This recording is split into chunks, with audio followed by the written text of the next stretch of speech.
दिल्ली में बाबा भीमराव अंबेडकर को लेकर एक बड़ा म्यूजिकल शो दिल्ली सरकार करवाने जा रही है। 25 तारीख से इसकी शुरुआत हो जाएगी और किस तरीके का होगा ये तो खैर 25 तारीख को पता चलेगा। लेकिन जो बाबा अंबेडकर के रोल में नजर आएंगे वो रोहित रॉय होंगे। रोहित से सवाल पूछ लेते हैं। रोहित, आपकी जितनी भी फिल्में रही हैं, सीरीज रही हैं, आपने कभी, मुझे नहीं लगता कि महापुरुष की जीवनी पे कोई बड़ा रोल इस तरीके से किया हो। कितना खास अनुभव रहा है और क्या अलग रहा है? मैं वही कह रहा था कि इस किस्म का रोल, इस किस्म का किरदार करना बहुत कम एक्टरों को ये मौका मिलता है, तो मेरी खुशनसीबी है कि ये मौका मुझे मिला है। मैंने भी सोचा था कि मेरे बारे में क्यों सोचा आप लोगों ने, इन्होंने सोचा था, ये बहुत खुश थी कि मैं हूं।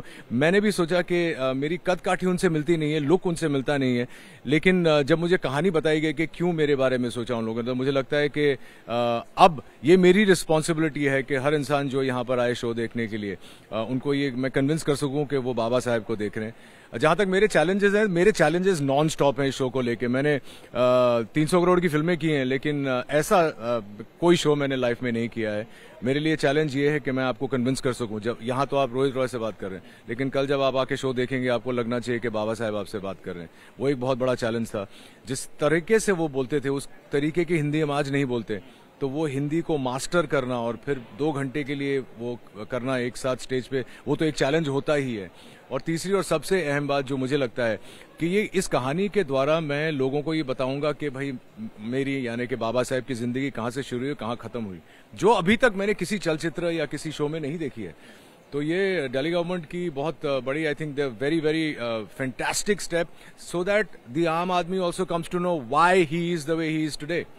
आम आदमी ये जानते हैं कि अच्छा, फादर ऑफ कॉन्स्टिट्यूशन थे, अंबेडकर जी थे, लॉयर थे, बहुत वरिष्ठ नेता भी थे, कानून मंत्री थे हिंदुस्तान के, पर वो ये नहीं जानते कि आरबीआई की शुरुआत उन्होंने की, विमेन एम्पावरमेंट की नींव उन्होंने डाली। तो ये सारी चीजें लोगों को पता चलनी चाहिए। उनके जीवन का कोई ऐसा पार्ट जो आप रोल प्ले करते वक्त आपको दिल को छू गया हो, आपको लगा हो कि हमें उनको क्यों याद करना चाहिए और क्यों लोगों को पता होना चाहिए कि बाबा भीमराव अंबेडकर इतना बड़ा नाम था?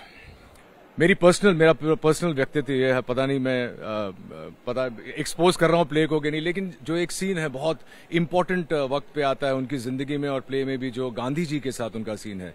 और वो सीन जब मैंने प्ले किया, मुझे समझ में आ गया कि इस आदमी में कितना पावर और कन्विक्शन था, कितनी बिलीव थी कि वो फादर ऑफ द नेशन को भी जाके उन्होंने सीधी सीधी बात बोल दी कि मुझे ये लगता है, आपको ये लगता होगा।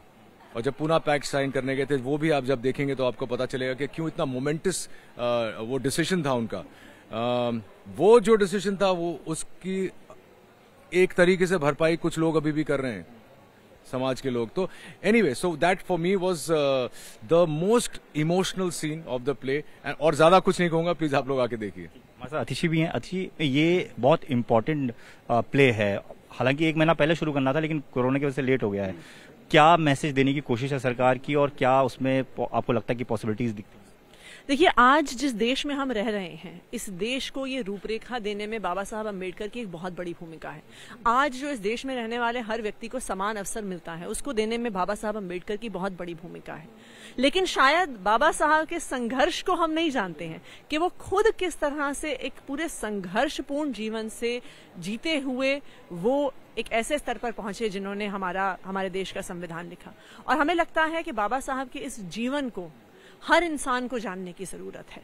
और इसीलिए जितना बड़ा बाबा साहब का कंट्रीब्यूशन है हमारे देश के लिए, उसी के प्रोपोर्शनेटली हम एक बहुत भव्य आयोजन करना चाहते थे, उनके कंट्रीब्यूशन को रिफ्लेक्ट करने के लिए, उनके कंट्रीब्यूशन के स्केल को रिफ्लेक्ट करने के लिए। इसीलिए इतनी भव्यता के साथ किया जा रहा है। आप देख रहे हैं 100 फुट लंबा स्टेज है, 40 फुट का इसका रिवॉल्विंग सेट है, dance, lights, music, Indian ocean ने इसका म्यूजिक कंपोज किया है। रोहित जी से आप बात कर रहे थे, वेल नोन बॉलीवुड स्टार हैं जो बाबा साहब अम्बेडकर की भूमिका निभा रहे हैं। टिस्का चोपड़ा जी भी इसमें एक नरेटर की भूमिका निभा रही हैं।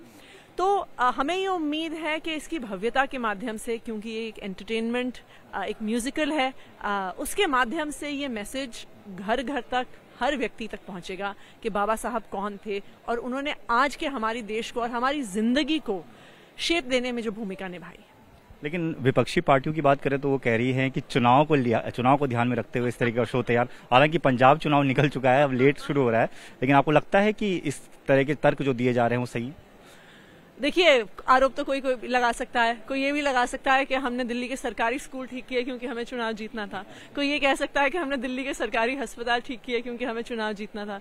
कोई कह सकता है हम बिजली पानी देते हैं कि हमें चुनाव जीतना है। कोई कह सकता है कि हम महिलाओं को बस की यात्रा देते हैं, हमें चुनाव जीतना है। मैं तो कहूंगी कि और पार्टियां भी चुनाव जीतने के लिए ये सब करें। वो जिस तरह से धर्म की, जात पात की, पैसे बांटने की, दारू बांटने की प्रयास करते हैं चुनाव जीतने से, वो भी ये सब करें चुनाव जीतने के लिए, तो हमारे देश का भला होगा। आखिरी सवाल है, किस तरीके से लोग देख पाएंगे, कितने लोग देख पाएंगे और किस तरीके से चलेगा, ये बता दीजिए। देखिए, ये रोज दिन में 2 शोज होंगे। एक शो 4 बजे होगा, एक शाम को 7 बजे होगा।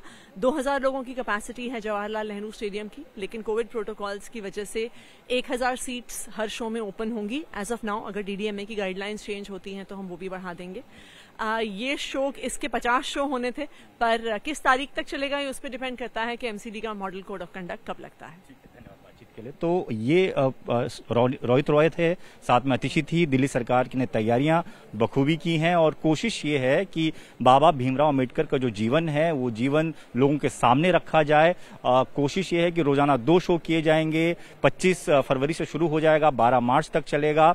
एंट्री सभी के लिए फ्री है, लेकिन ऑनलाइन बुकिंग इसलिए करवानी होगी क्योंकि सीट्स जो हैं वो लिमिटेड हैं। तो जवाहरलाल नेहरू स्टेडियम जो दिल्ली का है, वहां पर रोजाना 2 शो 25 फरवरी से किए जाएंगे और कोशिश दिल्ली सरकार की ये है कि बाबा भीमराव अंबेडकर का जो जीवन है उसको लोगों तक पहुंचाया जा सके।